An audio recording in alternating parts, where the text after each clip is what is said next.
The owner of Waco Jewelers on Valley Mills Drive and another man are being charged with money laundering tied to a string of violent jewelry and pawn store robberies across Texas.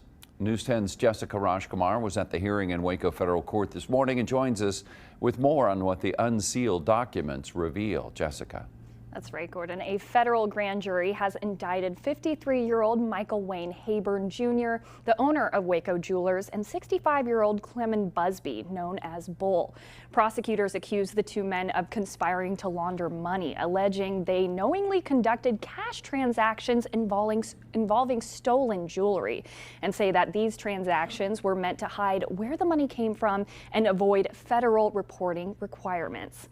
Now, documents show that a group of at least 5 individuals identified in the documents as the robbers began robbing jewelry stores in Copperas Cove, Round Rock, Tyler, San Antonio, Austin, and Cedar Hill in early 2024. The indictment alleges these robbers then arranged to sell the stolen goods to Habern through Busby, going to Waco Jewelers or in nearby parking lots to sell the stolen jewelry. Prosecutors say these payments were made in cash and required transaction reports, which were not completed on multiple occasions. Habern and Busby face 11 felony counts each, 1 of conspiracy to commit money laundering, 9 counts of being accessories to the robberies committed, as well as 1 count of misprision of a felony, meaning they knew it was a crime and hid it.